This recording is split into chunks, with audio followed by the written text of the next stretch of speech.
السلام عليكم ورحمة الله وبركاته. اللهم صل وسلم وبارك على سيدنا محمد وعلى آله وصحبه أجمعين، أفضل الصلاة وأتم التسليم. النهاردة بقى كانت بنتي جاية لي زيارة، وباباها قال لي بقى نفس الأكل اللي عملتيه وهي مش هنا لازم تعملي بقى إيه تتغدى منه هي كمان. فجبت بقى كرة بط حلوة كده، بط سوداني، احنا متعودين بنحب السوداني بيبقى لحمه أحمر وحلو.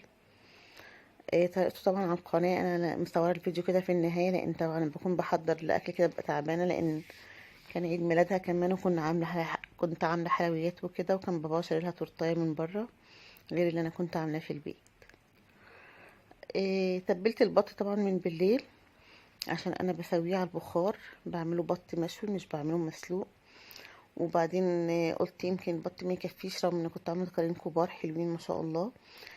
كان عندي شرايح ديوك رومي، عملتها بردك بنفس التتبيله وشويتها بردك على البخار، طالعه شكلها زي ما انتوا شايفين كده احمر خالص اهيت. بسم الله ما شاء الله. يعني البط كان دايب دوب، دايب بمعنى كلمة دايب. كنت مسوياه كمان اكتر من اللي انا كنت عاملاه معاكم قبل كده على القناة. المكرونة بردك موجودة على القناة اللي يحب يشوفها، والرز المبهر.